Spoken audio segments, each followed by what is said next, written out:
Did any of you watch TCU in Oklahoma yesterday?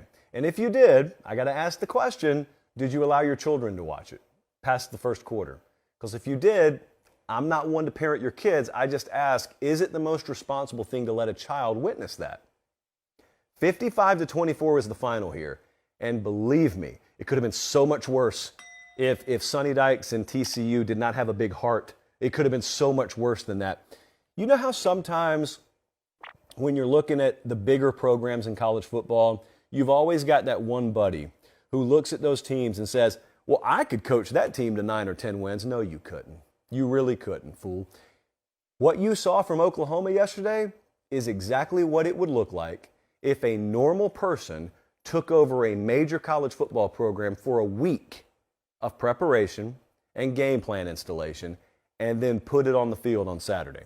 That's what it would look like.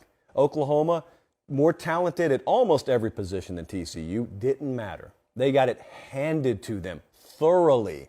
That's what it would look like if you or I took over a college football program for a day. Now, here's the problem. No one won a raffle. No one bid on a charity to coach Oklahoma yesterday. That was Brent Venables. That was his coaching staff. It sounds like I'm knocking them, and I am. This is unacceptable, but I'm not on that train. I'm going to talk about them in a second. But I'm saying this one caught me a little off guard. It was almost one where I looked and said, hello, what's wrong with the scoreboard? Nothing was wrong with it. It just was what it was. TCU is a really good team, okay? I know that sometimes it's not popular to just say that team that beat us is really good. TCU is really good. TCU is going to make a lot of noise. They're in the process of making a lot of noise in the Big 12. This is a conference that's wide open, by the way. I mean, the team that they just splattered all over Fort Worth, Texas yesterday was considered the favorite to win the conference. That changed by the time the sun went down. This was 41-17 at halftime. Here's a fun little padlock stat, a first half padlock stat. How does 10.2 yards per play in the first half sound? Translation, kids. I had Stats and Info confirm this for me.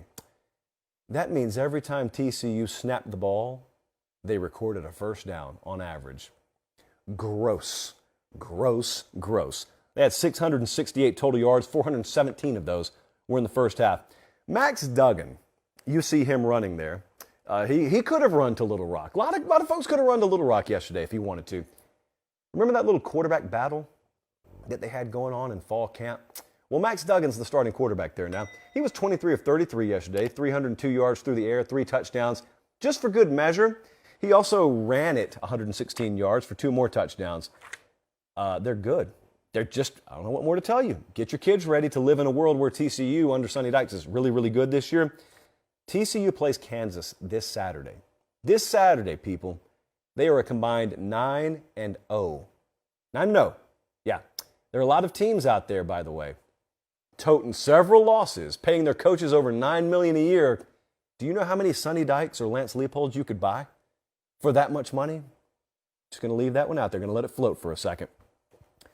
I think that when you go back to Brent Venables and his staff, and there's a lot of criticism being doled out, they're big boys. They can take it. I've got some criticism. Yesterday was totally unacceptable. This is compounded by the fact that they also got owned by Kansas State the week before. Yes, it's bad. It's unacceptable. There is no season where that's okay for Oklahoma. Having said all that, I think coaching salaries and I think the transfer portal and the hype video culture of college football right now has totally thrown logic into a wood chipper. When you tell me that you have to overturn a culture, I'm going to take it to mean exactly what you told me. You got to overturn a culture. When Lincoln Riley exited, not even stage left or stage right, he just left out the back door. A lot of Oklahoma folks told me it was rotten inside and we didn't like what the program had become, and now we're going to bring Brent Venables in and he's going to redefine the culture. Cool. That's great. If you believe that, it's your program. It's not mine. But you got to respect what that means. You can't just pay a guy 20% more than you would have and expect that to mean you can just microwave your way to the result you want. And you also can't just portal your way immediately to it. And you can't have a bunch of hype videos that make you feel really good about yourself in the spring and expect it to mean anything in the fall. when you're trying to redefine something, there are some things you can't shortchange your way or shortcut your way to. And doing that with a football program, no matter how much you pay someone and no matter how good you feel in the spring, it takes a little while. And sometimes the hard truth is you're going to have to incur some days like you did yesterday. I would venture to think that's not the last loss on Oklahoma's schedule this year. You may have another one coming Saturday. But what you can't do is if Brent Venables and his coaching staff have accurately gauged that program and they see that there isn't a quick fix, the last thing that you can do is dumb down your process for the sake of going 9-3 or 8-4 as opposed to 6-6. If 6-6 is what it takes, that's what it takes. But I'm just telling you, in this day and age, there are a lot of guys who have never been head coaches before who are getting a shot, and that's wonderful. I don't ever want to be the person who stands in the way of a guy getting the opportunity of a lifetime. There's no shortcut to learning the lessons. There never will be. There's no shortcut to developing experience as a head coach, as a staff. There never will be.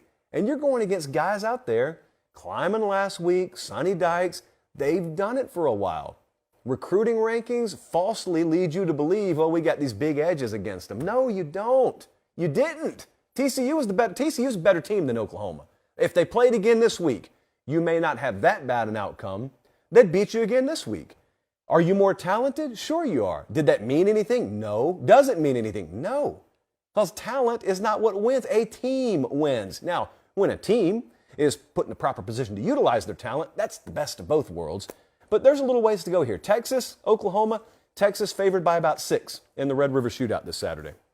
It's not making excuses. It's just explaining this is the reality of this year's Oklahoma team. That's the reality. Guys, thanks for watching Late Kick. Make sure to leave a comment. I love interacting with you. But most of all, please like the video and subscribe to the channel. That's how we keep all of this free.